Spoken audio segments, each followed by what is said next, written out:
الحمد لله رب العالمين والصلاة والسلام على نبينا محمد وعلى آله وصحبه أجمعين أما بعد. Alors on va arriver bi'idhnillah à la dernière partie de notre deuxième fondement de la salafiyah qui est l'uzumul jama'a was-sam'u wat-ta'atu li wali al-amr.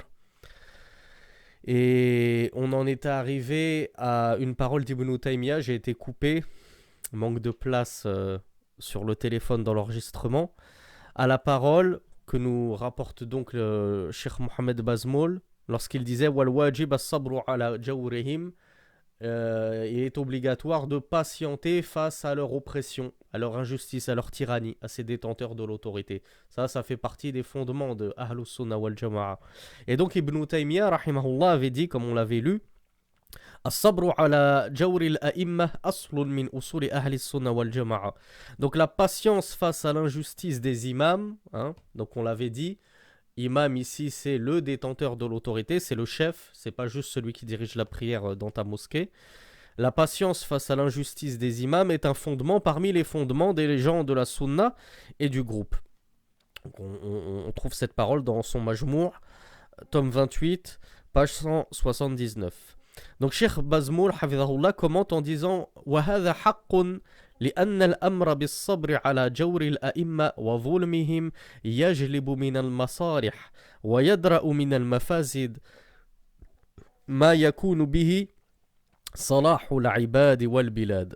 Donc l'imam, le Cheikh Mohamed Bazmoul nous dit ceci est une vérité car l'obligation de patienter sur l'injustice des imams et leur transgression va être source de profit, d'intérêt, d'avantage et va repousser en termes de mafasid, en termes d'inconvénients et de choses litigieuses, ma yakunu bihi salahul ibad wal bilad, ce qui amènera à la rectitude et à la réforme des serviteurs et des pays tout entiers. Comme on l'a expliqué donc dans le cours dernier, obéir à son gouverneur, c'est une source inestimable de stabilité, de fermeté, de vie sécurisée, paisible, agréable. Que ce soit en termes de coût de la vie, de facilité de la vie, ou que ce soit même, comme on l'a vu avec la parole d'Ibn Rajab al-Hanbali, que ce soit en termes d'adoration. Tu pourras bien plus facilement adorer ton Seigneur, pratiquer ta religion correctement lorsque le pays est stable via un gouverneur qui est obéi, écouté, plutôt que un gouverneur qui est controversé, qu'on essaye de renverser, etc. etc. Ensuite, Mohamed Bazmoul cite à nouveau des propos de son petit frère Ahmed Bazmoul, hafidhahumallah. Il nous dit وَالنَّصِيحَةُ لِوَلِيِّ الْأَمْرِ مِنْ أَهَمِّ أُمُورِ الدِّينِ كما جاء عن تميم الداري أن النبي صلى الله عليه وعلى آله وسلم قال الدين النصيحة قلنا لمن قال لله ولكتابه ولرسوله ولأئمة المسلمين وعامتهم والحديث وخرجه الإمام مسلم رحمه الله. Donc Ahmed Bazmoul nous dit le bon conseil que l'on prodigue aux détenteurs de l'autorité fait partie des plus importantes affaires de la religion. Donc les salafis ne vous disent pas taisez-vous face à l'injustice des gouverneurs, courbez l'échine, tendez la joue droite lorsque l'on vous a frappé la joue gauche. Non, absolument pas. Ce sont des mensonges éhontés sur la salafie à ceux qui prétendent cela. Mais ce que les salafis vous disent, c'est que réformez vos gouverneurs, montrez-leur leurs erreurs, montrez-leur leur injustice, mais dans la sphère du privé. Comme on va le voir dans un hadith que moi je vous ai rapporté, c'est-à-dire que moi je vous ai pris en dehors du cours, parce que Cheikh Mohamed Bazmoul malheureusement ne l'a pas cité dans ce livre, mais c'est un hadith très important qui prouve que le bon conseil que l'on se doit d'apporter à notre gouverneur, il doit se faire dans la sphère du privé.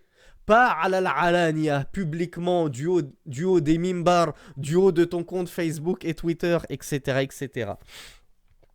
Mais là, Cheikh Ahmed Bazmoul notamment, nous rapporte le fameux hadith du messager d'Allah rapporté par Tamim ad-Dari, radiyallahu anhu, où le prophète sallallahu alayhi wa sallam a dit la religion c'est le bon conseil. Ce hadith là, tout le monde le connaît, je l'espère.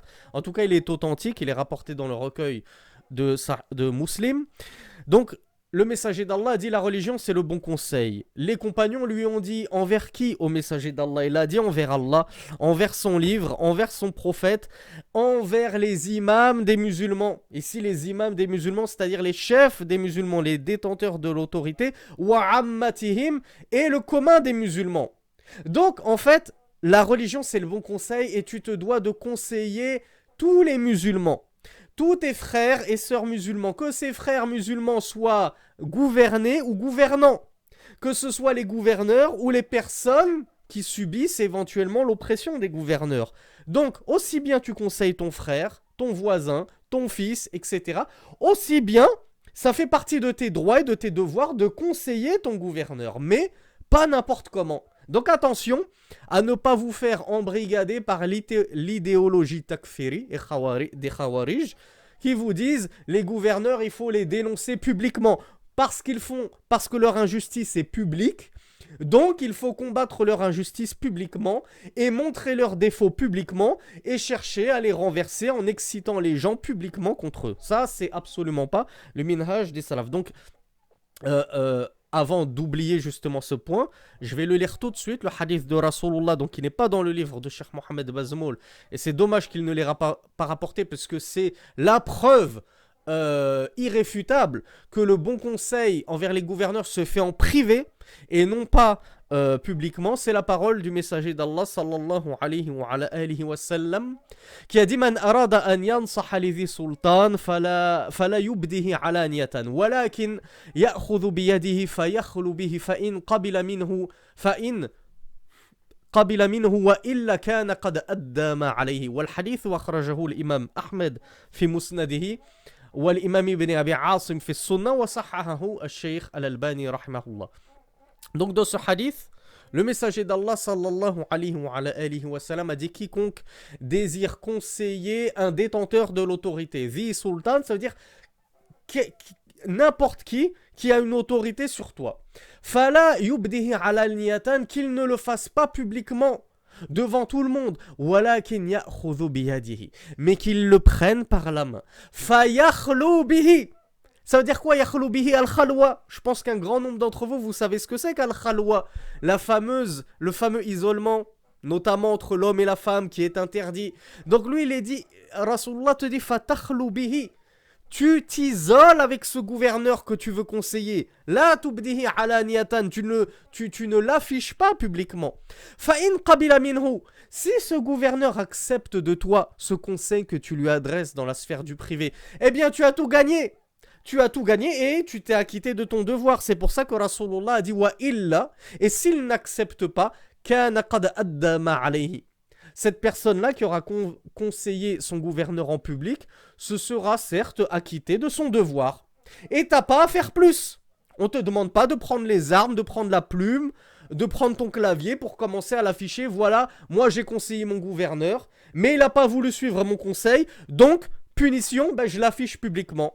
Et je vous invite à tous faire de même. Et venez, on va essayer de le destituer, etc. etc. Non, c'est pas du tout ça la salafia.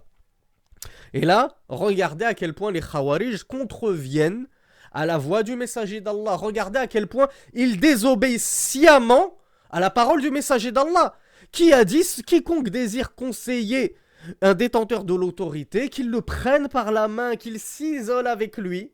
Et s'il accepte, tant mieux. S'il n'accepte pas, ça y est, tu t'es acquitté de ton devoir. Cheikh Ahmed Bazmoul nous rapporte un autre hadith qu'on a déjà lu, donc on va aller très vite dessus, où le messager d'Allah avait dit Thalathun la yughillu alayhinna qalbu muslimin ikhlasul amali lillah wa munasahatu a'immatil muslimin wa luzumu jama'atihim fa inna ad-da'wata tuhitu min wara'ihim. Donc il y a trois choses. Donc Cheikh Ahmed Bazmoul nous dit wa ma'na al-hadith anna hadhihi ath-thalatha man fa'alaha falaysa fi qalbihi ghillun wa ghishun wa hiqdun. Donc Ahmed Bazmoul nous dit quiconque va s'acquitter de ces trois choses mentionnées dans le hadith, il n'aura pas dans son cœur de trahison, de traîtrise ou même de haine, d'animosité. Quelles sont ces trois choses qui vont purifier ton cœur? Rasulullah nous dit ikhlasul amali lillah. Déjà que toute ton œuvre soit vouée toutes tes œuvres soient vouées sincèrement à la face d'Allah uniquement. Deuxième chose, munasahatu a'immatil muslimin. Conseiller les imams des musulmans, conseiller les détenteurs de l'autorité, les gouverneurs musulmans. Troisième chose, luzumu jama'atihim. Vous accrochez fermement à la jama'a des musulmans, sous l'égide, sous la présidence de ce gouverneur, de ce détenteur de l'autorité. Si tu t'accroches à ces trois choses-là, à la jama'a, à ton gouverneur, et ça ne veut pas dire que tu lui passes tout, tu lui passes tous ses défauts, non, c'est pas ce qu'on t'a dit, mais tu le conseilles, comme l'a dit Rasulullah, en privé. Et troisième chose, tu voues tous tes actes à Allah subhanahu wa ta'ala, eh bien ton cœur sera purifié de tout vice, tout défaut. قال أبو نعيم الأصبهاني من نصح الولاة والأمراء اهتدى ومن غشهم غوى واعتدى. Donc Abu Nu'aym al-Asbahani a dit « Quiconque conseille les gouverneurs ainsi que les émirs, hein, les rois, les princes, tout ça, ihtada, il a été bien guidé, et quiconque les trahit, notamment en sortant de leur autorité, ou bien en les affichant publiquement, comme le font les Ikhwan al-Muslimun, les Khawarij, etc., rawa wa'atada, il aura plongé dans l'obscurité, et il se sera rebellé, et se sera déclaré et sera considéré comme un ennemi lui-même, il aura transgressé. Ensuite, Cheikh Mohamed Bazmoul, donc là c'est la fin des propos de son petit frère Ahmed Bazmoul. Cheikh Mohamed Bazmoul poursuit en disant wa bina'un ala dhalika wa bina'an ala hadha al-asl, et partant de ce principe, partant de ce fondement qui est l'uzumul jama'a wa sam'u wa ta'a li wulati al-umur, la yarawna al-jihad illa ma'a al-imam. La yarawna yani as-salafiyun, ou plutôt yani as-salafiyin. Donc Cheikh Bazmoul nous dit, partant de ce principe, il ne voit pas le djihad autrement que sous l'égide, sous le drapeau, sous l'autorité, sous la direction de leur imam. Ils, c'est-à-dire les salafis, les gens de la sunna, ahlus sunna wal jama'a, ne voient pas la je ne sais pas si on dit la légifération, ou plutôt la législation, c'est-à-dire le caractère légiféré du djihad, si ce n'est avec son gouverneur.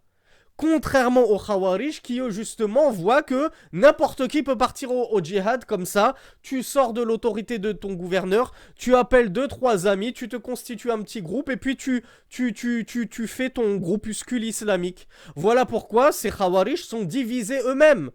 Tahsabuhum jami'an wa qulubuhum shatta. Tu les penses unis sous la même bannière du takfir et du kharijisme. Tu penses qu'ils sont unis là-dessus, sur la base de l'excommunication. Ils excommunient tout le monde. Ils font sortir tous les musulmans de l'islam. Alors qu'en vérité, leurs cœurs sont éparses et dispersés et désagrégés. Ils ne sont absolument pas unis, les Khawarij, entre eux. C'est pour ça que je vous avais dit dans un cours précédent, parmi les Khawarij, tu as Daesh, tu as Al-Qaïda, tu as An-Nusra, tu as ceci, tu as Ansar, je sais pas quoi, et tous se mangent et se dévorent les uns entre eux, s'excommunient les uns entre eux, et se font sortir de l'islam les uns entre eux. Donc nous, on voit que le djihad n'est pas légiférer si ce n'est sous la bannière, sous le drapeau de ton détenteur de l'autorité, du gouverneur, du chef des musulmans.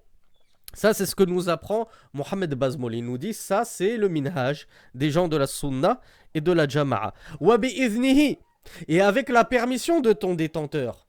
Donc regardez, les Khawarij, eux, ils sortent contre la permission de leur détenteur de l'autorité. Ils vont avoir un président, un roi, qui va leur dire par exemple, moi j'ai conclu un traité de paix avec Israël. J'ai par exemple normalisé les relations avec Israël. Pourquoi ? Parce que j'estime que c'est actuellement dans masalih al-umma wa masalih al-balad. J'estime que actuellement on est dans une situation où militairement et économiquement on n'a pas les ressources et la puissance nécessaires pour nous opposer à Israël et les combattre.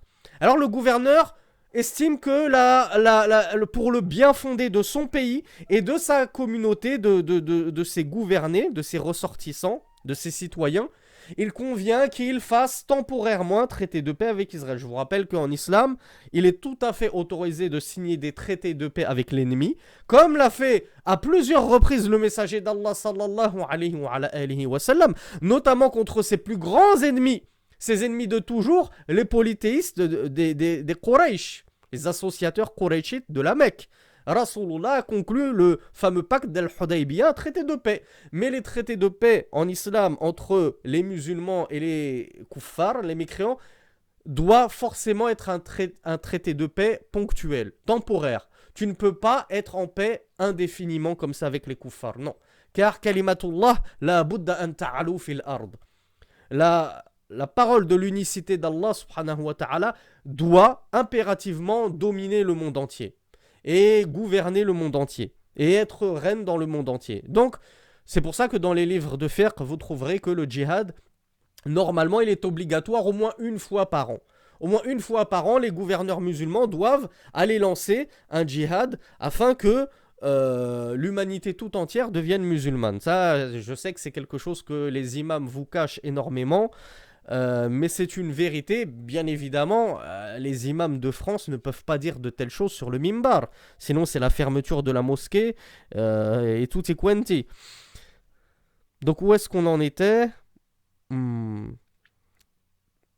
Oui, donc je disais que les Khawarij, eux, sortent contre la permission de leur gouverneur. Ils se rebellent contre leur gouverneur, alors que nous ne sortons qu'avec la permission et sous l'ordre de notre gouverneur. Lorsque notre gouverneur nous dit « Infiru », partez au combat, partez au djihad, partez à la lutte, eh bien, c'est à ce moment-là qu'on y va. On ne s'engage pas comme ça, par groupe éparse, sous la direction de n'importe qui, sans la permission sous la permission de n'importe qui. Ça, c'est absolument pas la voie des salafus salih.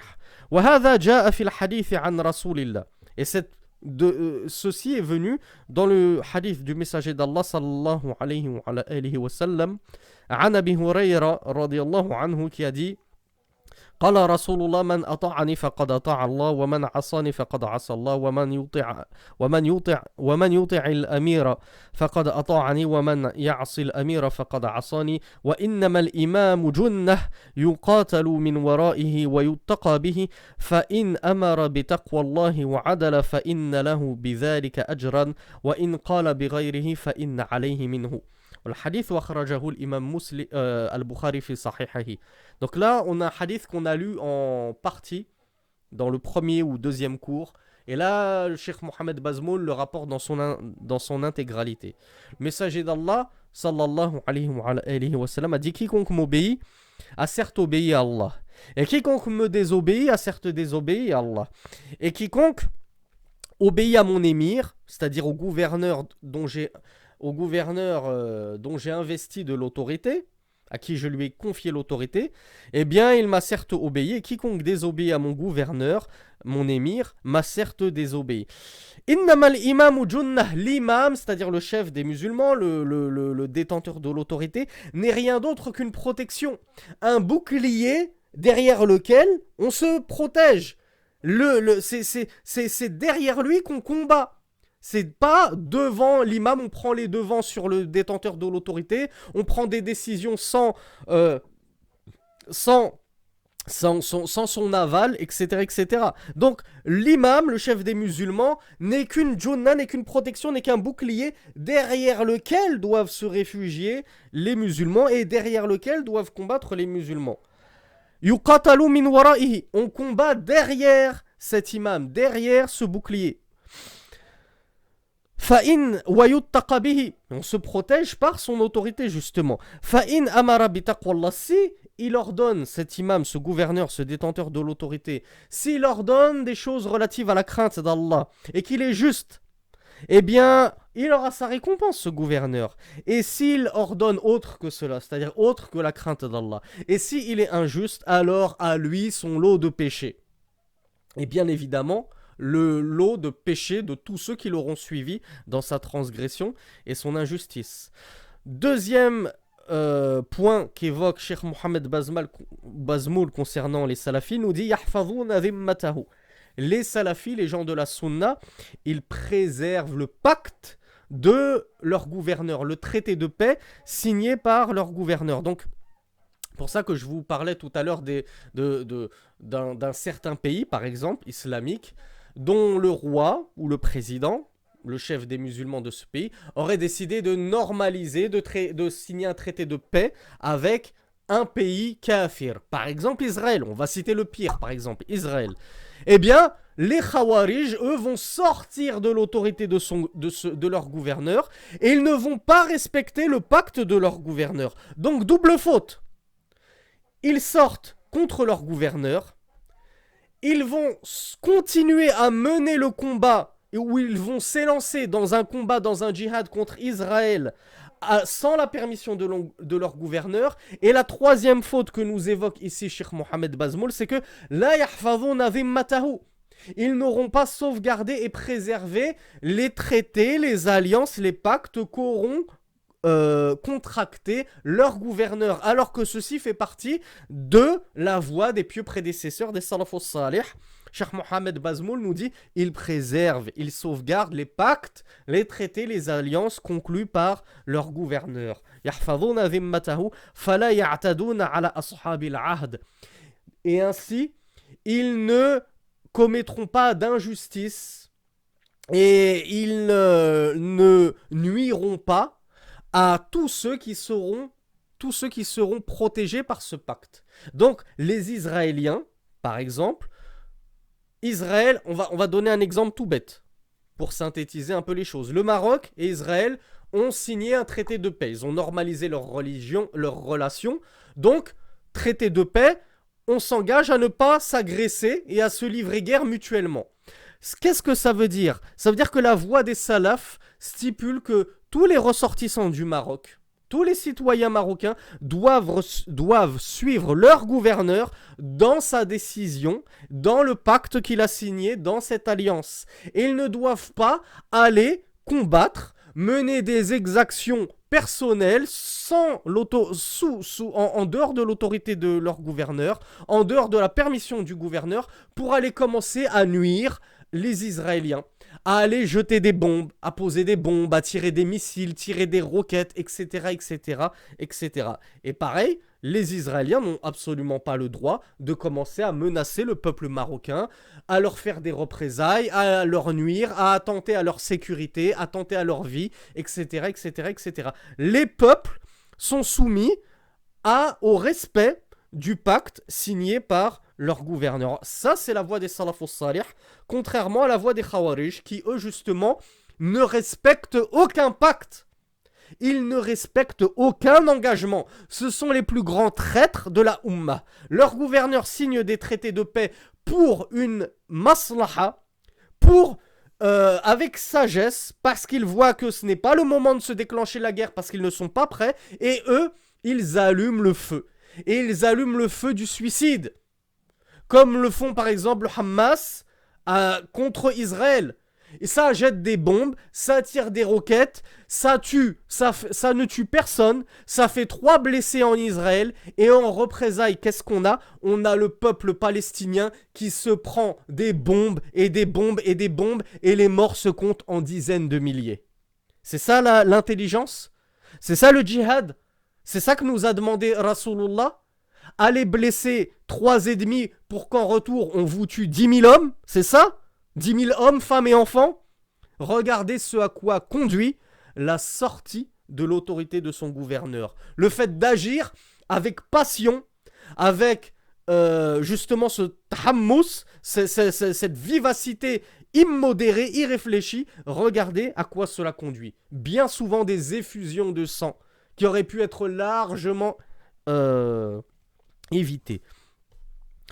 Cheikh Bazmoul Hafizahullah nous dit وَيَمْتَثِرُونَ بِذَلِكَ حَدِيثَ رَسُولِ اللَّهِ. En faisant cela, les salafus salih et les salafiyoun et les salafis, en respectant les pactes, les engagements, les alliances contractées par leur gouverneur, en ne brisant pas ce pacte et ces alliances, en s'attaquant au peuple avec lesquels nous avons un traité de paix justement, eh bien les salafis ne font rien d'autre qu'obéir et obtempérer à l'ordre du messager d'Allah sallallahu alayhi wa sallam, lorsqu'il a dit dans un hadith rapporté par Abdullah ibn Amr عن النبي صلى الله عليه وعلى آله وسلم قال من قتل معاهدا لم يرح رائحة الجنة وإن ريحها توجد من مسيرة 40 عاما والحديث أخرجه الإمام البخاري.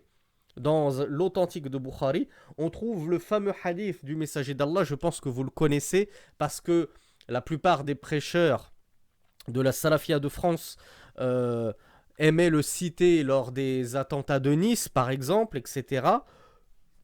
Quiconque tue un mu'ahad. Alors, c'est quoi le mu'ahad? Huwa dhu ahdin. C'est celui qui est protégé par un pacte. Son gouverneur, il a un pacte de non-agression, un traité de paix avec un autre pays. Donc, nous, on est des mu'ahadoun, on est les bénéficiaires de ce pacte. Nous, on est protégés par ce pacte de non-agression. On sait que tel pays on est en paix avec lui. On n'a théoriquement rien à craindre de ce pays-là et des ressortissants de ce pays-là. Eh bien, le messager d'Allah te dit, quiconque va tuer quelqu'un qui est protégé normalement par ce pacte, quelqu'un qui est dont le gouverneur a signé ce pacte de paix, eh bien, celui qui va transgresser ce pacte et aller tuer ces personnes-là protégées par ce pacte, lam yarih ra'ihat al-jannah, ne sentira pas l'odeur du paradis, quand bien même l'odeur du paradis se sent à une distance de 40 ans. Vous voyez un petit peu la gravité? Et encore une fois, regardez à quel point avec ce livre extraordinaire de Cheikh Mohamed Bazmoul, on démonte cours après cours le minhaj des Khawarij. Le minhaj de ces gens qui ne respectent aucun pacte, ne respectent aucune autorité, se croient tout permis, se croient des combattants sur le sentier d'Allah, alors que comme l'a dit si justement Cheikh Abdul Muhsin al-Abbad, hafidhahullah, hum mujahidoun na'am, lakin yujahidouna fi sabili shaitan. Oui, ces gens-là, ces Khawarij, ce sont des mujahidoun, comme l'a dit le Cheikh Abdul Muhsin al-Abbad, mais ce sont des combattants sur le chemin du diable, dans le sentier du diable, et absolument pas des combattants dans le sentier d'Allah subhanahu wa ta'ala. Cheikh Mohamed Bazmoul nous rapporte un autre hadith similaire عن صفوان بن سليم رضي الله عنه عن عدة من أبناء أصحاب رسول الله رضوان الله عليهم عن آبائهم دنية عن رسول الله صلى الله عليه وعلى آله وسلم قال ألا من ظلم معاهدا أو انتقصه أو كلفه فوق طاقته أو أخذ منه شيئا بغير طيب نفس فأنا حجيجه يوم القيامة. وهذا الحديث أخرجه الإمام أبو داود رحمه الله. Encore un hadith que certains doivent connaître parce qu'il a déjà été diffusé justement lors des attentats. Le messager d'Allah sallallahu alayhi wa sallam a dit quiconque va causer une injustice à un mu'ahid, comme on l'a vu, hein, celui qui est sous la protection d'une alliance, d'un traité de paix, etc. Awin qasahu, il va le spolier de quelque bien que ce soit. Ou kallafahu fawqa taqatihi, ou bien il va le surcharger d'une chose qu'il ne peut pas supporter. De quelque façon que ce soit. Ou akhadha minhu shay'an bighayri tib nafs, ou bien qu'il va prendre, qu'il va le voler, lui dérober quelque chose alors que cette personne n'agrée pas cela.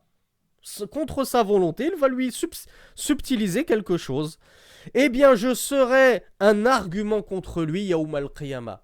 Ce musulman qui est sorti de l'autorité et de son gouverneur, qui a trahi le pacte de son gouverneur et qui va commencer à nuire à ces gens-là, quand bien même ce sont des kuffars, ce sont des mécréants pourtant, ce sont des Israélites même. Mais à partir du moment où ton gouverneur a signé un traité de paix avec une alliance avec eux, tu n'as pas le droit de leur nuire. Et si tu leur nuis, le messager d'Allah sallallahu alayhi wa sallam te dit « Je serai un argument contre lui », c'est-à-dire je serai disputeur contre lui. Je vais me disputer contre cette personne qui a trahi l'engagement. Peu importe, même si toi tu es un musulman, et que celui que tu as dérobé, celui que tu as injustement lésé, c'était un kafir. Le messager d'Allah sallallahu alayhi wa sallam ne prendra pas ton parti contre ce kafir. Il dira, je serai un disputeur contre toi. J'argumenterai contre toi et absolument pas en ta faveur. Donc regardez à quel point les Khawarij pensent être le peuple élu, pensent être sur le chemin du messager d'Allah sallallahu alayhi wa sallam, alors que le messager d'Allah sera leur plus grand opposant Yawm al-Qiyamah, au jour dernier. Et il se désavouera d'eux, viscéralement. Et dernier point, le Cheikh Mohamed Bazmoul nous dit لا يخرجون على الأئمة بمجرد حصول معصية منهم ولا ينازعونهم الأمر ولا يكفرونهم إلا بما هو كفر بواح عندهم فيه من الله برهان. Donc Cheikh Mohamed Bazmoul nous dit c'est-à-dire les gens de la sunna et du groupe, les salafus salih et les salafiyoun, ne sortent pas contre leurs imams sous le simple motif qu'il soit survenu d'eux une erreur, une désobéissance, ma'siya, un péché, une désobéissance. Et ils ne vont pas sortir de leur autorité.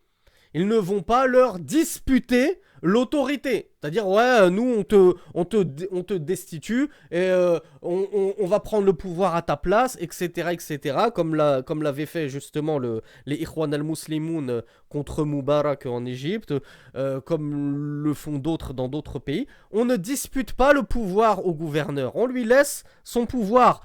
Comme l'a dit le messager d'Allah dans un hadith qu'on vient de voir, « In adala falahu min al-ajr » S'il est juste, il aura sa récompense. S'il est injuste, il aura son lot de péchés. Ne vous inquiétez pas. Allah n'est pas attentif à ce qu'ils font. Cheikh Bazmoul nous dit aussi, et il ne les excommunie pas. La yukaffirunahum. On n'excommunie pas un gouverneur. On ne le fait pas sortir de l'islam comme ça pour un péché. On l'a dit dans le cours précédent, ça c'est la voie des Khawarij. Les Khawarij, tu fais un péché. Tu bois une canette de bière, tu es kafir selon eux. Tu es mécréant, tu es sorti de l'islam. Nous, les gens de la sunna, nous n'excommunions pas les gouverneurs pour un péché. Sauf, Mohamed Bazmoul, hafidahullah, nous dit, sauf dans un cas. Et c'est un cas qu'a narré lui-même le messager d'Allah sallallahu alayhi wa sallam. C'est que vous voyez provenir de lui un koufr, de la mécréance, bawahun, étincelant. Sans équivoque, sans aucune ambiguïté. Ça, c'est de la pure mécréance. Un gouverneur, tu le vois se prosterner devant une statue de la Vierge Marie, devant un crucifix de Jésus, fils de Marie. Tu le vois se prosterner, lui faire des doigts, tu l'entends dire « Ya Maryam, Ya Isa » et il l'invoque directement. Ça, c'est du koufr bawah. C'est du koufr pur et dur. Il n'y a aucune ambiguïté, aucun équivoque là-dessus. Donc Mohamed Bazmoul nous dit, on ne les excommunie pas, les gouverneurs, si ce n'est lorsque l'on voit de la mécréance limpide. Vous me direz, après tout, comme envers n'importe quel autre musulman.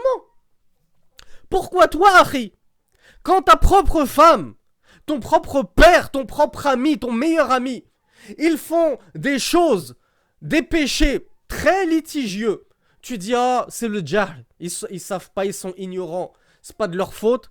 Ça reste des musulmans. Mais dès que c'est un gouverneur qui va faire un péché 10 fois moins grave, tout de suite, oh, regardez ce gouverneur, ce qu'il a fait, c'est un kafir.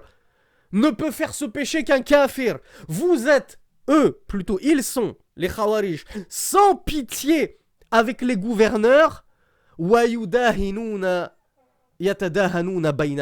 Mais entre eux, ils s'excusent avec une facilité déconcernante des péchés bien plus graves que les péchés que font leurs gouverneurs. Si ce n'est pas al-nifaq al-akbar, si ce n'est pas l'une des plus grandes hypocrisies, sachant que, en parlant de grande hypocrisie, je ne sais pas si je l'ai mentionné dans le cours dernier, mais c'est un point important à rappeler. Les premiers Khawarij, je ne parle pas des Khawarij d'aujourd'hui, les premiers Khawarij, la majorité des savants considèrent qu'ils ne sont pas mécréants. Laïsou bi kuffar, ne sont pas mécréants. Ça veut dire qu'il y a quand même une minorité de savants qui les ont exclus de l'islam, les premiers Khawarij. Mais la majorité des savants considéraient que les premiers Khawarij, c'était des foussaq, des grands pervers, des ussat, des grands transgresseurs, des grands désobéissants à Allah, mais ils demeuraient toutefois musulmans. Quant aux Khawarij d'aujourd'hui, Allahu A'lam, moi je me garderais bien de prononcer un jugement contre eux, et puis de toute façon je n'en ai pas l'aptitude. Où on en était? Alors, Cheikh Mohamed Bazmoul poursuit en disant فإذا كان لا يخرجون عليهم إلا إذا تيقنوا أن المفسدة في الخروج مأمونة وأن لا شر على البلاد والعباد في ذلك وأن القدرة على ذلك موجودة وإلا كفوا الأيدي عن ذلك ولا يجعلون الأمة محلا للتجارب والاجتهادات يمتثلون حديث الرسول بل أخذ رسول الله صلى الله عليه وعلى آله وسلم البيعة على السمع والطاعة وترك منازعة الأمر أهله. Combien de pages il nous reste à lire? Je ne sais pas si on va pouvoir finir les pages dans ce cours-là. Ou alors on va aller assez vite. Donc le Cheikh Mohamed Bazmoul nous a dit la voie des salafis, c'est qu'on ne sort pas contre nos gouverneurs sous prétexte qu'ils ont fait une désobéissance. On ne leur dispute pas l'autorité. On ne les excommunie pas parce qu'ils ont fait un péché, à moins que ce soit un koufr, une mécréance évidente, sur laquelle nous avons une preuve indiscutable de la part d'Allah, c'est-à-dire via le Coran ou via la sunna du messager d'Allah sallallahu alayhi wa sallam. Et là, Cheikh Mohamed Bazmoul donc nous dit quelque chose de très important. Et ça a été également expliqué très judicieusement par Mohamed ibn Salih al-Uthaymin rahimahullah. Il nous dit, à partir de là, puisqu'ils ne sortent pas contre eux, sauf s'ils ont la certitude, à partir de là, plutôt, il nous dit فإذا كان لا يخرجون عليهم إلا إذا تيقن أن المفسدة في الخروج مأمونة.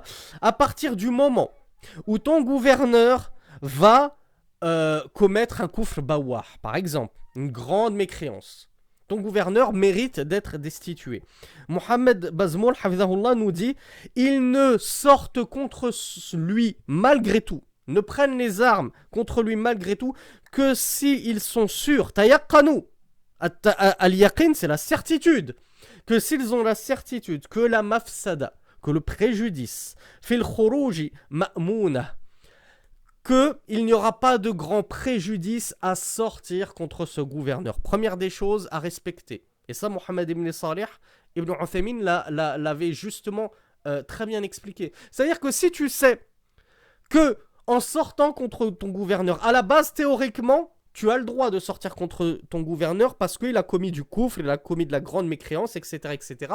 Donc, il n'a plus le droit d'être ton gouverneur. On doit le remplacer par un vrai musulman. D'accord. Mais, si pour arriver à cela, on te dit qu'il y a un préjudice énorme, c'est-à-dire que on n'a pas la certitude que il n'y aura pas une effusion de sang et que des centaines de milliers de morts vont tomber chez nous les musulmans. Tout ça pour faire tomber une personne de son trône.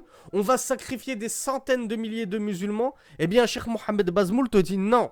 Si à partir du moment où le préjudice n'est pas garanti d'être évité, alors on ne sort pas contre ce gouverneur. Il vaut mieux épargner 100 000 musulmans, des milliers de musulmans, et de laisser un mauvais gouverneur nous gouverner, plutôt que de s'entêter et de s'acharner à vouloir le destituer, pour qu'au final, il éradique avec son armée, sachant que nous ne sommes pas armés, nous n'avons aucun moyen, si ce n'est des couteaux de cuisine, si ce n'est pour qu'en représailles, on perde la moitié de notre population. C'est pas du tout ce qui est voulu.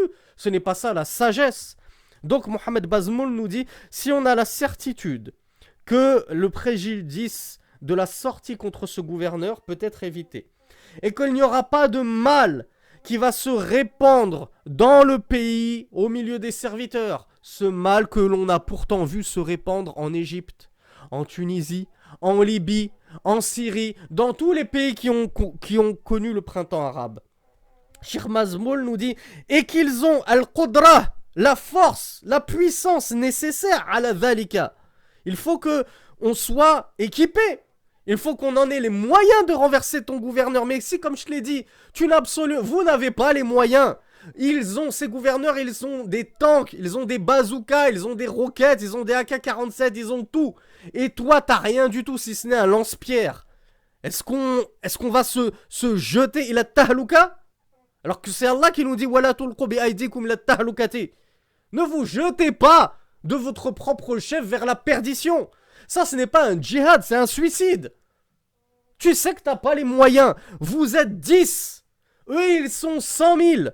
Tu vas te jeter à 10 contre 100 000 avec des fourchettes et des pierres contre des tanks et des avions avec qui larguent des bombes. Donc non, c'est pas du tout ça la sagesse des salafus salih.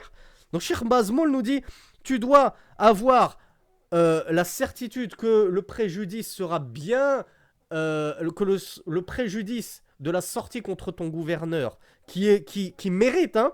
On parle des gouverneurs qui méritent d'être destitués parce que, par exemple, ils ont commis de la grande mécréance. Tu dois être certain que sortir contre lui ne va pas causer plus de mal que de bien. Le bien qu'il y aura, c'est que on va mettre à sa place un bon musulman, un vrai musulman, parce que lui, il est kafir. Mais si tu es sûr que le préjudice va l'emporter, que ça va causer plus de dégâts, que ça va causer le chaos dans le pays, entre les serviteurs d'Allah subhanahu wa ta'ala, et qu'en plus de cela, tu sais que de toute façon, tu n'as même pas les moyens, ça va être du suicide, il y aura des millions de pertes, etc., etc. Eh bien, Cheikh Bazmoul nous dit, si tu n'es pas sûr que tout cela soit évité, kaffu al-aidi an dhalika. Les salafus salih s'abstiennent de cela, s'abstiennent de sortir contre ce gouverneur qui, on le répète, mérite qu'on sorte contre lui à ce moment-là. وَلَا يَجْعَلُونَ الْأُمَّ مَحَلًّا لِلتَّجَارِبِ وَالْإِجْتِهَادَاتِ. Subhanallah, comme elle est belle cette parole. Les salafus salih, les salafiyoun, les gens de la sunna, ils ne vont pas s'élancer dans un djihad, dans une lutte, dans un combat, simplement sous l'impulsion d'ijtihadat. Comme l'ont fait qui, par exemple Mohamed Hassan, Mohamed Hassan Yaqub, Mohamed Al-Arifi, hein? Tous ces savants qui leur disaient Intaliqou, intaliqou, sortez, allez combattre. Comme ça, on te dit c'est quoi ta preuve du Coran et de la Sunna? Est-ce que tu as bien réfléchi? Non, c'est mon ijtihad. On va bien voir ce que ça donnera. Ça passe ou ça casse. Soit on y arrive, soit ça nous fera de l'expérience. On saura comment réagir pour la prochaine fois. Eh bien, regardez, si on avait suivi la sagesse de nos savants de la Sunna plutôt, comme Mohamed ibn Salih al-Uthaymin, comme Mohamed Bazmoul, hafidhahumullah, wa rahimallahu al-mawta minhum, et qu'on n'avait pas écouté ces prédicateurs du dalal, de l'égarement, qui sont les derniers et les plus lâches à prendre les armes. Leurs propres enfants, ils ne les ont pas envoyés au djihad. Mais ils appellent de toute leur force sur leur manabir les innocents à aller se suicider dans des opérations suicides, des djihads suicides. Parce qu'ils savent qu'ils n'ont pas la force, ils n'ont pas les moyens, ils n'ont pas l'équipement militaire, ils n'ont même pas le nombre pour s'opposer à leur gouverneur. Eh bien, Cheikh Bazmoul nous dit ça, ce n'est rien d'autre que prendre la nation, que prendre le sang sacré des musulmans pour objet de tajaroub, d'expérimentation. Hein, on va expérimenter, on va voir ce que ça va donner. Si ça passe, tant mieux, on aura réussi et on sera content d'avoir appelé au djihad. Et si ça passe pas, c'est pas grave, 100 000 hommes de morts, des pays ravagés et détruits, etc. etc. Non, Cheikh Bazmoul nous dit, c'est pas comme ça que ça marche. Ce n'est pas le minhaj des salafs. C'est pas ça la voie des pieux prédécesseurs, de lancer des appels aussi graves au djihad, comme ça, sous des ijtihads frivoles. Ah, c'est mon ijtihad, j'ai fait un effort d'interprétation, je pense qu'on devrait faire le djihad. C'est très très très très grave. Cheikh Mohamed Bazmoul nous cite un hadith du messager d'Allah sallallahu alayhi wa sallam, ou plutôt c'est Junada ibn Abi Umayya قال دخلنا على عبادة بن الصامت وهو مريض قلنا أصلحك الله حدث بحديث ينفعك الله به سمعته من رسول الله صلى الله عليه وسلم قال دعانا النبي صلى الله عليه وعلى آله وسلم فبايعناه فقال فيما أخذ علينا أن بايعنا على السمع والطاعة في منشطنا ومكرهنا وعسرنا ويسرنا وأثرة علينا وأن لا ننازع الأمر أهله إلا أن تروا كفرا بواحا عندكم من الله فيه برهان.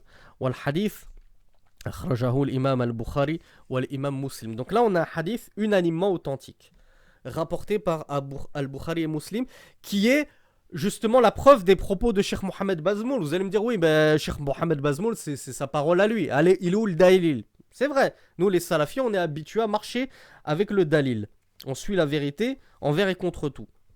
Et bien c'est le hadith de Ubadat ibn Samit qui a dit que le messager d'Allah sallallahu alayhi wa sallam a pris de la bay'a, l'allégeance. Il l'a pris sur quoi? Il a pris l'allégeance de ses compagnons sur le fait qu'ils écoutent et qu'ils obéissent. Et ça on le sait, on l'a vu, d'accord. Mais petit détail très important, il a dit qu'ils écoutent et qu'ils obéissent lors des moments d'aisance et lors des moments de difficulté. C'est pas j'écoute et j'obéis à mon gouverneur lorsque le pays est en bonne santé, lorsque tout va bien. Mais dès qu'il y a des moments difficiles dans mon pays, que l'économie se casse la figure, que mon gouverneur commence à devenir injuste et s'accaparer tous les biens, toutes les richesses du pays, que l'on est dans la difficulté, hop, là je n'écoute plus mon gouverneur, je sors de son autorité. Non, Rasulullah il leur a dit, l'écoute et l'obéissance du gouverneur dans l'aisance et dans la difficulté, en tout temps. En tout temps, tu écoutes ton gouverneur. C'est pas quand ça te chante. C'est pas quand c'est dans ton intérêt, tu l'écoutes. Et quand c'est contre ton intérêt, tu ne l'écoutes plus. Non, non, non. Rasulullah leur a dit et que vous ne disputiez pas l'autorité de leurs détenteurs. Les détenteurs de l'autorité, ne leur disputez pas l'autorité. C'est le testament du messager d'Allah sallallahu alayhi wa sallam à ses compagnons. Sauf, il leur a dit sauf, quand est-ce que vous avez le droit de commencer à disputer l'autorité de vos gouverneurs? Sauf si vous voyez une mécréance limpide, bawahan, c'est-à-dire wadih, évidente, étincelante, limpide, sans ambiguïté, sans équivoque aucun. Indakum minallahi fihi burhan, dont vous avez une preuve auprès d'Allah de cette mécréance. Cette mécréance, c'est quoi ta preuve? C'est quoi ton dalil que ce qu'il a fait c'est une mécréance? Ouais, moi j'ai vu mon gouverneur boire une bière, donc il est mécréant. On te dit c'est quoi ton dalil? Il te dit il bug. Bah oui, dans le Coran c'est écrit que celui qui boit de l'alcool c'est un mécréant. Ou dans la Sunna, tu trouves que celui qui boit de l'alcool c'est un mécréant? Donc tu dois avoir une preuve que ce qu'il a fait, c'est pas juste un péché. Quand bien même ce serait une kabira, un péché majeur. Non, tu dois avoir une preuve que cet acte-là, il l'a fait sortir de l'islam, ton gouverneur. Donc on ne joue pas avec ça. لذلك قال شيخ الإسلام ابن تيمية رحمه الله ولهذا كان من أصول أهل السنة والجماعة لزوم الجماعة وترك قتال الأئمة وترك القتال في الفتنة وأما أهل الأهواء كالمعتزلة فيرون القتال للأئمة من أصول دينهم. شيخ الإسلام ابن تيمية رحمه الله nous dit dans son livre Al-Istiqama. Et c'est pour cela qu'il fait partie des fondements des gens de la sunna et du groupe, de s'accrocher au groupe. Luzumul jama'a, on s'accroche à la jama'a, au groupe des musulmans. Et on délaisse le combat de nos détenteurs de l'autorité. On délaisse le combat des imams. Les imams, c'est-à-dire les chefs des musulmans. On ne les combat pas. Ça fait partie des fondements. Cheikhul Islam poursuit et dit, et on délaisse le combat lors de la fitna. C'est pas parce qu'il y a une fitna, comme on l'a vu, qu'il commence à y avoir des gens qui grondent, qui sont pas contents parce que le prix des tomates il a triplé, notre gouverneur il est incapable de diriger le pays correctement, l'économie s'écroule, allez hop on va sortir contre lui. Non, Cheikhul Islam Ibn Taymiyyah te dit même quand tu connais la fitna, que tu es dans des troubles, des difficultés, tu ne vas pas combattre pour autant ton gouverneur. C'est pas ça notre minhaj. Et c'est le minhaj de qui?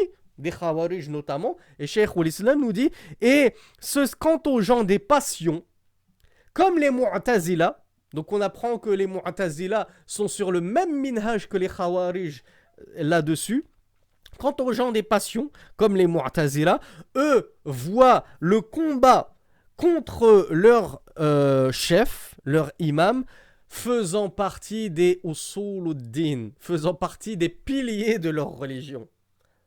Chez les Khawarij et chez les Mu'tazilites, sortir contre son gouverneur, c'est pas juste une question comme ça à la va-vite chez eux. Non, chez eux, c'est un pilier. Toute leur religion est basée dessus. C'est un pilier, c'est un fondement de leur religion. Nous dit l'imam Ibn Taymiyyah, rahimahullah. Cheikh Bazmoul nous rapporte un quatrième point que l'on retire des salafus salih, des pieux prédécesseurs. La yaslukuna ma yuaddi ila tafriq al-jama'a wa mil'i qulub an-nas ala wulati al-amr.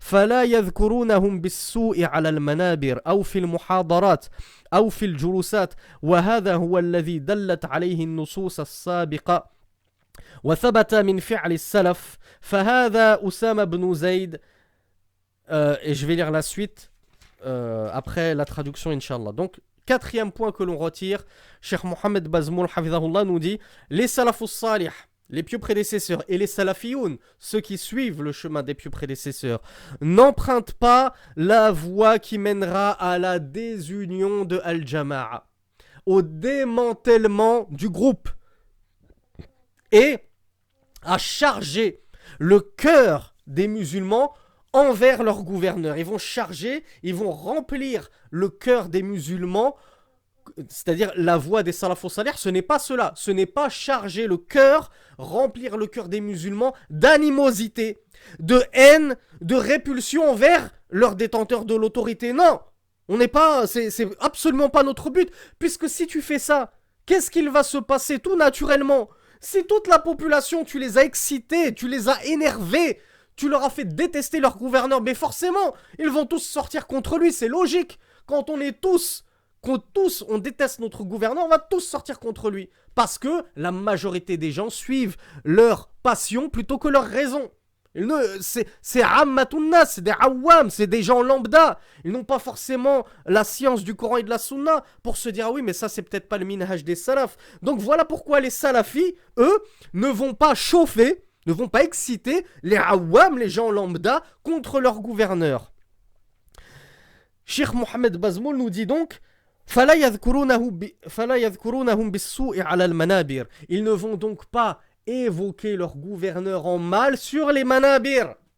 Donc on ne te demande pas sur le mimbar, dans une conférence, dans un cours, de brosser ton gouverneur dans le sens du poil et de faire passer ses péchés et ses mauvaises actions pour des choses normales et des bonnes actions. Référez-vous au cours précédent. Mais de la même façon, on ne va pas non plus invectiver les gens contre notre gouverneur. D'ailleurs, quelle est la sunna au sujet de l'évocation des gouverneurs sur les manabir ou dans les cours? Ça se limite juste à leur faire des doigts. Ni on ne les loue et on ne les éloge alors qu'ils ne le méritent pas, ni on ne les critique, on ne les invective et on excite les gens contre eux, ni cet extrême, mais toujours le juste milieu. La sunna, aslahahullah. Allahumma aslih lana wulata umurina. On fait des doigts pour lui. Oh Allah, réforme nos gouverneurs. Amène-les sur le droit chemin. Guide-les sur le droit chemin. Oh Allah, facilite-leur leurs affaires. Parce que comme on l'a vu dans les propos précédents, un gouverneur dont Allah aura facilité les affaires, aura rectifié le cheminement, eh bien, c'est le bonheur dans cette vie d'ici-bas. Que demander de plus que d'avoir un gouverneur comme l'était Abu Bakr, Omar ibn al-Khattab, Ali ibn Abi Talib, Othman, Omar ibn Abdel Aziz? Que demander? C'est tout ce qu'on aimerait, avoir des gouverneurs comme eux. Donc si tu veux un gouverneur comme eux, eh bien demande-le à Allah tout simplement, fais des doigts. Dis Allah, donne-moi un gouverneur comme lui. Rectifie mon imam pour qu'il devienne comme lui. Aide-le à suivre le chemin du Coran et de la Sunna. Pourquoi tu vas faire des doigts contre lui? Pour qu'Allah pour qu'il tombe encore plus bas qu'il ne l'est. Et plus il tombera bas, et plus ce sera le chaos dans ton pays. Donc si tu veux vivre paisiblement, demande à Allah qu'il élève ton gouverneur, qu'il lui facilite son affaire. Et t'auras tout gagné. Mais faire des doigts contre ton gouverneur, t'auras rien gagné du tout. Et en plus, ben tu auras divergé du chemin de la sunna. Donc la sunna, c'est plutôt de faire des doigts pour ton gouverneur. Donc Mohamed Bazmoul nous dit, les gens de la sunna, eux, n'évoquent pas en mal leur gouverneur sur les manabir. Donc le mimbar, c'est la chaire de l'imam, la chaire sur laquelle l'imam fait sa khutbah, son prêche, ou bien dans les muhadarat, les conférences, ou fil julusat. Hein, même t'es avec des amis, comme ça, à la terrasse d'un café. Ce n'est pas ça le minhaj des salafs de commencer à manger la chair de ton gouverneur. T'es avec tes potes, ouais, t'as vu ce qu'il a fait le roi, t'as vu ce qu'il a fait le président de tel pays, etc. Et tu chauffes les gens. Parce que tu vas te dire, ouais, mais ça va, c'est pas une khutbah, c'est pas une muhadarat, etc. Et puis moi, je suis pas un shir, je suis pas un savant, d'accord. Mais si t'excites 3 potes au café du coin, et que chacun de ces 3 potes va exciter lui-même 3 potes rentrer chez lui, et que ces 3 potes vont chacun exciter 3 potes, etc. Au final, tu te retrouves avec tout le pays qui a quoi? Qui a dans son cœur de l'animosité contre le gouverneur. Pourquoi? Parce que c'est toi qui as allumé la brèche. C'est toi qui as allumé l'étincelle qui s'est transformée finalement en feu de forêt, en incendie. Donc voilà pourquoi ce n'est absolument pas le minhaj des salafs de parler et d'évoquer en mal tes gouverneurs, mais plutôt fais-leur des doigts. Et moi, je demande à Allah subhanahu wa ta'ala, wa usalli wa usallim ala nabiyyina Muhammad, an yuslih lana wulata umurina, wa yurshidahum ila sawa'is sabil, qu'il les guide sur le droit chemin. Donc, et ceci, de quoi on le tire? Mohamed Bazmoul, hafidhahullah, nous dit qu'on le tire des textes précédents. Et cela a été confirmé des faits, des agissements des salafs. Ainsi agissaient les salafs, notamment Oussama ibn Zayd radiyallahu anhuma, le fils de l'esclave affranchi du messager d'Allah sallallahu alayhi wa ala alihi wa sallam. فقد قيل له ألا تدخل على عثمان يعني عند فتنة الخوارج الذين خرجوا على عثمان فقالوا له ألا تدخل على عثمان فتكلمه فقال أترون أني لا أكلمه إلا أسمعكم والله لقد كلمته فيما بيني وبينه ما دون أن أفتتح أمرا لا أحب أن أكون أول من فتحه والحديث أخرجه الإمام البخاري ومسلم. Tout à l'heure, je vous ai cité le hadith fondamental de Rasulullah parce que j'ai tenu à le citer, parce que je me suis dit que si je cite ce hadith de Oussama ibn Zayd, vous allez me dire oui mais ça c'est l'ijtihad d'un sahabi. C'est juste l'avis et l'opinion d'un sahabi, d'un compagnon. C'est pas une parole claire du messager d'Allah, donc on la prend pas en compte. Hein, ceux qui ont été touchés par les ambiguïtés des Khawarij. C'est pour ça que je vous ai rapporté la parole même du messager d'Allah qui vous a dit celui qui veut conseiller son gouverneur, il le prend par la main, il s'isole avec lui et il le conseille dans la sphère du privé, pas alaniyatan en public. Et Oussama ibn Zayd, à l'époque de la fitna des Khawarij qui commençaient à se rebeller contre Uthman et qui ont cherché à le destituer et qui ont fini par le tuer, radiyallahu anhu, ils lui ont dit « Oh Oussama,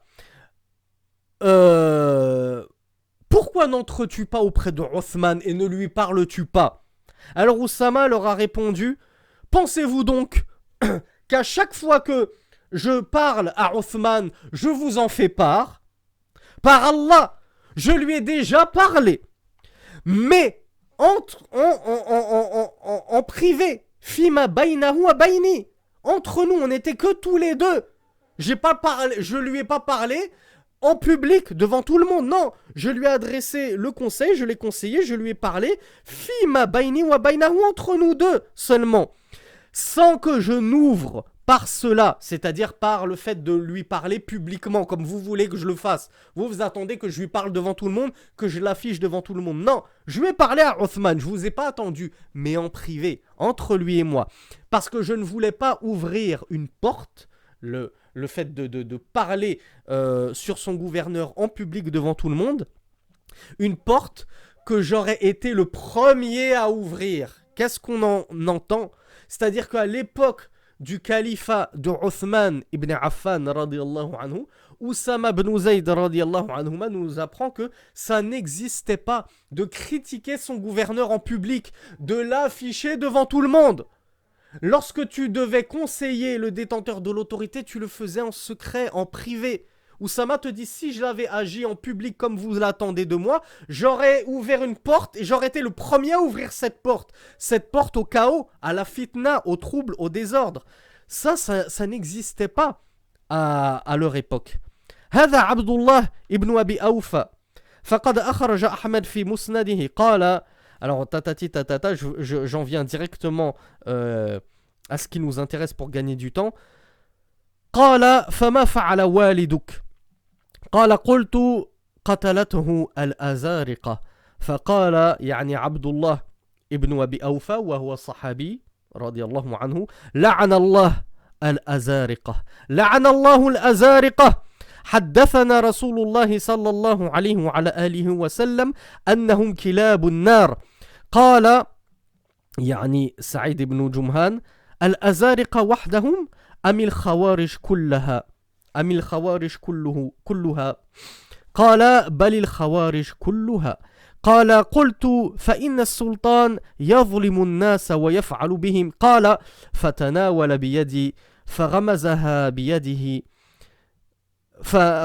بيده غمزة شديدة ثم قال ويحك يا ابن جمهان عليك بالسواد الأعظم عليك بالسواد الأعظم إن كان السلطان يسمع منك فأته في بيته فأخبره بما تعلم فإن قبل منك وإلا فدعه فإنك لست بأعلم منه. وهذا الحديث أخرجه الحاكم والطيالسي وابن أبي عاصم في السنة وابن عدي في الكامل. Donc Mohamed Bazmoul, et alhamdoulilah, ce sera la fin du cours, et on aura fini ce deuxième fondement qui est l'uzumul jama'a, le fait de s'accrocher à la jama'a, et as-sam'u wa ta'a li wulati al-umur, le fait d'écouter, d'obéir aux détenteurs de l'autorité. Mohamed Bazmoul rapporte une discussion, un échange de conversation qu'il y a eu entre Saïd ibn Jumhan et le noble compagnon Abdullah ibn Abi Awfa radiyallahu anhu. Donc, Abdullah ibn Abi Awfa avait demandé à Saïd ibn Juhman, qu'en est-il de ton père? Qu'est-ce qu'il s'est passé avec ton père? Il lui a dit, Saïd, il lui a dit, les Azariqa l'ont tué. Les Azariqa étaient une faction des Khawarij. Donc il lui a dit, les Azariqa l'ont tué. Alors ce compagnon a répondu, Abdullah a répondu, qu'Allah maudisse les Azariqa. Qu'Allah maudisse les Azariqa. Le messager d'Allah sallallahu alayhi wa sallam nous a informé qu'ils sont les chiens de l'enfer. Kilabun nar. Ce sont les chiens de l'enfer. Alors Saïd lui a dit, Al-Azariqa seulement ou bien tous les Khawarij? Est-ce que c'est juste cette partie des Khawarij qui sont les chiens de l'enfer? Ou bien tous les Khawarij sont des chiens de l'enfer? Alors ce compagnon, Abdullah ibn Abi Awfa, lui a répondu, Balil Khawarij kulluha. Plutôt tous les Khawarij sont des chiens de l'enfer. Ils sont tous des chiens de l'enfer, al-Khawarij. C'est pas eux, ils sont des chiens de l'enfer, et eux, non, ça va, ils sont excusés, ils vont échapper au azab d'Allah, à la punition d'Allah. Non, tous les Khawarij, tous ceux qui sortiront contre l'autorité de leur gouverneur légitime seront des chiens de l'enfer. Alors Saïd lui a dit, mais le gouverneur est injuste envers les gens. Il oppresse les gens, notre gouverneur, notre sultan, le chef de l'État. Il opprime les gens. Et il fait ceci, et il fait cela. Alors le compagnon lui a dit, ou plutôt le compagnon a pris sa main, radiyallahu anhu. Il l'a attrapé fermement sa main. Et il lui a dit, malheur à toi, ô fils de Jumhan. Accroche-toi à la majorité des musulmans, au groupe des musulmans. Ne suis pas cette petite faction dissidente que sont les Khawarij, qui sont minoritaires, marginaux, et qui sortent de la majorité des musulmans, qui sortent de l'obéissance au gouverneur. Donc il lui a dit, malheur à toi, accroche-toi à la majorité, au groupe des musulmans. Il lui a répété 2 fois. Si le sultan, le gouverneur, le calife, n'importe quoi, tout détenteur de l'autorité, si le sultan écoute de toi, qu'il accepte le conseil de toi, il accepte de te recevoir et que tu lui parles et que tu le conseilles, eh bien, va chez lui dans sa maison, fa'tihi fi baytihi, Il n'a pas dit si le gouverneur accepte de t'écouter, affiche-le publiquement, parle-lui en public, parle-lui sur ton mimbar, etc. Non, il a dit fa'tihi fi baytihi, rends-toi dans sa maison afin de t'entretenir avec lui dans la sphère du privé, en secret, que tu échanges juste toi et lui, sans alerter les foules. Fa'akhbirhu bima ta'lam, et informe-le de ce que tu sais. Informe-le que voilà, les gens ne sont pas contents parce qu'il a fait ceci, il a fait cela. Informe-le que Allah a dit cela, Rasulullah a dit cela. Informe-le que les savants réprouvent telle et telle action, etc. etc. Akhbirhu bima ta'lam. Informe-le de ce que tu sais. Fa'in qabila mink. S'il accepte de toi ce bon conseil et ces paroles, tu as tout gagné. C'est tout bénéf pour toi. Et ce sera tout bénéf pour lui, bien évidemment. Wa illa, mais sinon, s'il n'accepte pas de toi le conseil, fada'ahu, délaisse-le. Fa innaka lasta bi'a'lama minhu. Tu n'es pas plus savant que lui. Donc qu'est-ce qu'il lui a dit? Il lui a dit délaisse-le. Il n'a pas dit comment si ton gouverneur, ton sultan s'enorgueillit et refuse d'accepter ton conseil, refuse de revenir à la vérité, refuse de revenir au Coran et à la Sunna, alors délaisse-le. Tu t'es acquitté de ton devoir. Khalas, c'est bon, alhamdoulilah. Quant à lui, son affaire reviendra à Allah. Mais il ne lui a pas dit, alors va rejoindre les Khawarij et associe-toi à eux pour le destituer, le faire tomber, parce que tu l'as conseillé, il n'a pas voulu écouter ton conseil. Non, il n'écoute pas ton conseil, tant pis pour lui. Continuez à invoquer pour qu'Allah subhanahu wa ta'ala le guide et le réforme. Et ainsi, walhamdulillahi rabbil alamin, se termine notre dernier cours sur le deuxième pilier et fondement de la salafiyya, qui était l'obéissance et l'écoute envers les gouverneurs et l'accrochage solide et ferme au groupe. Je vous donne rendez-vous bi'idhnillah au prochain cours pour évoquer al-aslu thalith, le troisième fondement de la salafiyya, très très important, que beaucoup de frères et sœurs naïfs, niyah, ils sont sincères mais pas assez savants pour savoir que at-tahdhir min al-bida' wal-mubtadi'in aslun min usul ad-din, que le fait de réprouver et de condamner l'innovation et les innovateurs fait partie des fondements de notre religion. Hadha wallahu a'lam wa subhanaka allahumma wa bihamdika ashhadu an la ilaha illa ant astaghfiruka wa atubu ilayk wa sallallahu ala nabiyyina Muhammad walhamdulillahi rabbil alamin.